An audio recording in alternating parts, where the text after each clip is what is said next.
गुरु जी के मंदिर में आप सभी का स्वागत है। गुरु जी की अति प्रिय संगत। गुरु जी अपनी संगत से बेहद प्यार करते हैं और इसीलिए गुरु जी ने इस मंदिर, जिसको बड़ा मंदिर के नाम से भी जाना जाता है, का निर्माण अपनी संगत के कल्याण के लिए करवाया। गुरु जी के शब्दों में, मैंने इस शिवलिंग में इतनी शक्ति समाहित कर दी है जितनी 12 ज्योतिर्लिंगों में मिलाकर भी नहीं है। जो भी इस मंदिर के साए से भी गुजर जाएगा उसका कल्याण भी निश्चित है। गुरु जी का वर्णन शब्दों से परे है, इसीलिए संगत की व्यथा और कष्ट अपने शरीर पर लेने में उनको तनिक भी संकोच नहीं होता था। शिव स्वरूप वो संगत के कष्ट रूपी विष को अपने शरीर में धारण करने के लिए ही तो आए थे। सच पूछिए, गुरु जी कहीं गए नहीं हैं। आज भी अपनी संगत के बीच अपने आसन पर विराजमान होकर अपनी संगत पर कृपा दृष्टि से संगत के कल्याण हेतु हर समय तैयार रहते हैं। संगत जब भी हृदय में श्रद्धा, विश्वास और प्यार लिए हुए गुरु जी की शरण में आती है तो गुरु जी उनका कल्याण करने में एक क्षण की भी देरी नहीं करते। गुरु जी कहते हैं कि मेरे नाल सिद्धि तार जोड़ के रखो। गुरु जी की कृपा अपने आप में विशाल सागर है। वो आपको सब कुछ देने की क्षमता रखते हैं, लेकिन समय वो खुद सुनिश्चित करते हैं कि कब किसको क्या दिया जाए। गुरु जी को अनुशासन एवं सफाई से बहुत लगाव है। संगत से प्रार्थना है कि जब भी वो नई संगत को अपने साथ मंदिर में लेकर आएं, उससे पहले मंदिर के बारे में कुछ जरूरी नियम जरूर बताएं। गाड़ी पार्क करते समय सेवादार जिस प्रकार से और जहां पर भी आपको गाड़ी खड़ी करने के लिए कहे, उसकी बात को अवश्य माने।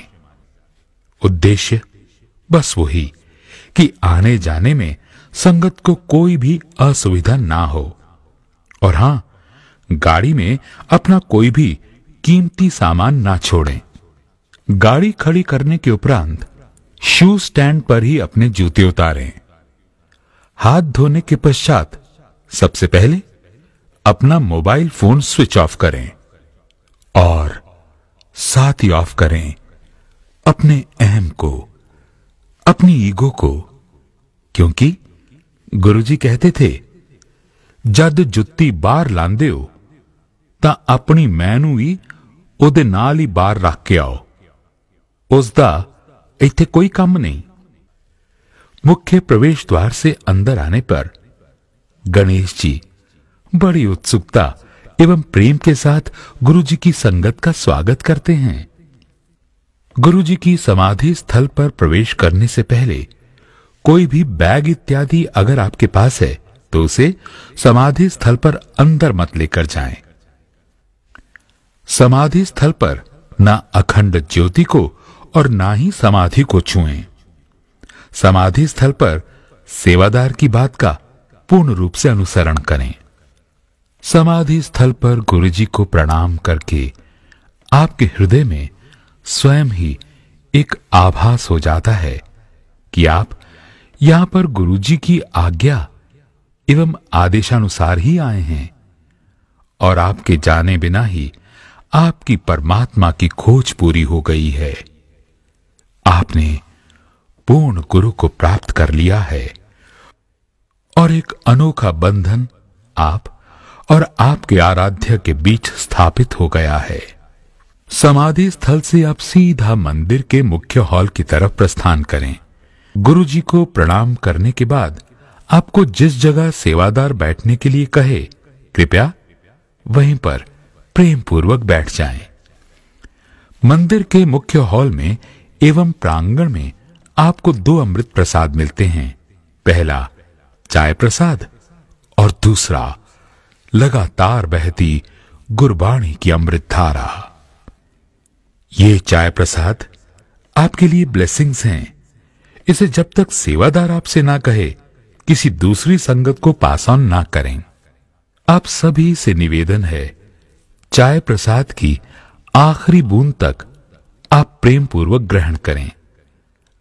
गुरुजी किसी प्रकार का प्रवचन नहीं दिया करते थे, बल्कि अपने सामने बैठाकर संगत को गुरबाणी की अमृत धारा का प्रवाह पिन ड्रॉप साइलेंस में सुनवाते थे।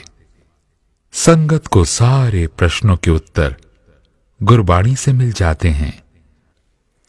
जब मुख्य हॉल से लंगर हॉल तक जाने के लिए सेवादार संगत को उठाते हैं, तो कृपया सेवादार जब जिसे उठने के लिए कहे वही उठे और अनुशासन यानी डिसिप्लिन का खास ध्यान रखें।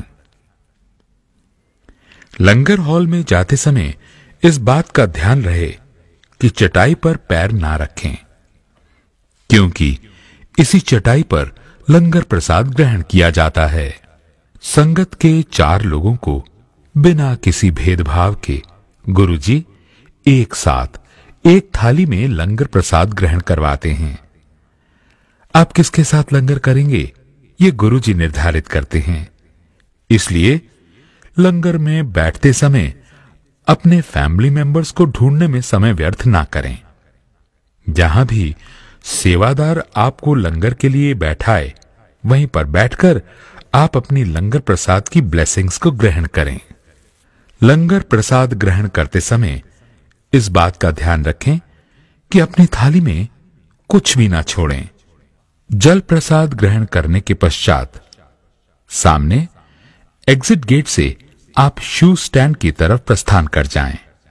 गुरुजी के अनुसार मंदिर से सीधे अपने घर जाएं और रास्ते में खड़े होकर बातचीत ना करें, क्योंकि मंदिर से सीधे अपने घर जाने में गुरुजी की ब्लेसिंग्स आपके साथ सीधे घर तक जाती हैं। याद रहे, अनुशासन मानवता की शक्ति है और मानवता की राह पर चलकर ही परमात्मा को प्राप्त किया जा सकता है। जय गुरु जी।